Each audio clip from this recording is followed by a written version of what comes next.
बात कर लेते हैं ममता बनर्जी की कहानी पर। अगर उनकी कहानी देखी जाए तो किसी फिल्मी स्क्रिप्ट से कम नहीं लगती है।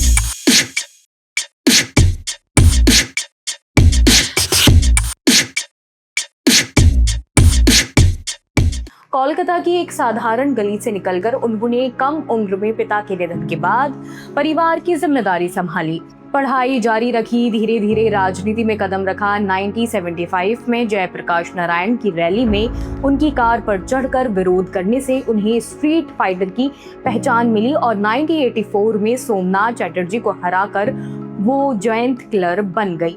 यहीं से उनकी सियासी पहचान मजबूत हो गई।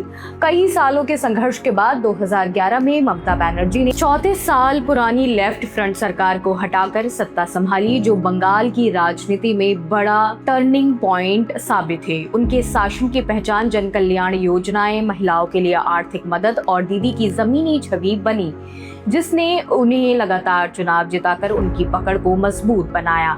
लेकिन इस बार हालात अलग दिखाई दे रहे हैं। चुनावी नतीजों के पीछे कई बड़े फैक्टर सामने आए हैं जिन्होंने पूरी तस्वीर ही बदल डाली है। सबसे बड़ा फैक्टर रहा हिंदू वोटर्स का ध्रुवीकरण। चुनाव के दौरान पहचान की राजनीति अपने चरम पर रही, जहां मार्च भाग जैसे सांस्कृतिक मुद्दों से लेकर धार्मिक नारों तक सब कुछ चुनावी रणनीति का हिस्सा बन गया। बीजेपी ने खुद को बंगाल की परंपराओं के अनुरूप दिखाने की कोशिश की और जय मां काली जैसे नारों के जरिए स्थानीय जुड़ाव मजबूत किया। इसका असर ये हुआ कि बड़ी संख्या में हिंदू वोट एक तरफ जाता हुआ नजर आया। इसके साथ ही धार्मिक नैरेटिव ने भी चुनाव को प्रभावित किया। कुछ बयानों और घटनाओं को इस तरह से पेश किया गया कि चुनाव काबा बना मां काली जैसी बहस में बदल गया। अमर हृदय माझे काबा नयने मदीना, अमर हृदय माझे काबा। इस नैरेटिव ने भावनात्मक स्तर पर वोटर को प्रभावित किया और राजनीतिक ध्रुवीकरण को और तेज कर दिया। इसके अलावा महिलाओं को लेकर किए गए वादे भी एक अहम फैक्टर बने। जहां टीएमसी पहले से महिलाओं को आर्थिक सहायता दे रही थी, वहीं बीजेपी ने इससे बड़ा वादा कर दिया, यानी कि हर महीने 3,000 रुपए देने की बात कही। देखिए, कमल फूल की सरकार ला दीजिए।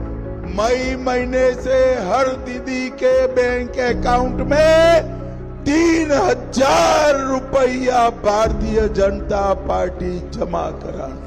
इसके साथ सरकारी नौकरियों में 33% आरक्षण और अन्य सुविधाओं के वादों ने महिलाओं के एक बड़े वर्ग को प्रभावित किया। महिला सुरक्षा का मुद्दा भी इस चुनाव में काफी ज्यादा महत्वपूर्ण रहा। संदेश खाली और आर्जी कर जैसे मामलों ने कानून व्यवस्था और महिलाओं की सुरक्षा को लेकर गंभीर सवाल खड़े किए। बीजेपी ने इस मुद्दे को लगातार उठाया और इसे भावनात्मक मुद्दा बना डाला। रैलियों में ये संदेश दिया गया कि सत्ता बदलने पर महिलाओं की सुरक्षा सुनिश्चित की जाएगी। इससे एक ऐसा माहौल बना जिससे सरकार के खिलाफ असंतोष और ज्यादा साफ होकर लोगों के सामने आया। एक और महत्वपूर्ण और विवादित फैक्टर रहा वोटर लिस्ट में बदलाव। चुनाव से पहले बड़े पैमाने पर वोटर्स के नाम हटाए गए, जिनमें मुस्लिम बहुल इलाकों की संख्या ज्यादा बताई गई। इससे ये चर्चा तेज हो गई कि क्या इससे चुनावी नतीजों पर असर पड़ा। कुछ विश्लेषक का मानना है कि मुस्लिम वोट इस बार पूरी तरह एकजुट नहीं दिखाई दिया, यानी कि वोट्स बीजेपी के पाले में भी गिरे। उसका प्रभाव पहले जितना मजबूत नहीं रहा। हालांकि ये मुद्दा अभी भी एक बहस की वजह बना हुआ है। इन सब के अलावा बीजेपी का चुनावी रणनीति और माइक्रो मैनेजमेंट भी इस जीत का एक बड़ी वजह माना जा रहा है। बूथ लेवल तक मजबूत नेटवर्क, हर कार्यकर्ता को सीमित वोटर की जिम्मेदारी और डेटा के आधार पर बनाई गई रणनीति, इन सब ने मिलकर चुनाव को जमीनी लेवल पर काफी प्रभावित किया।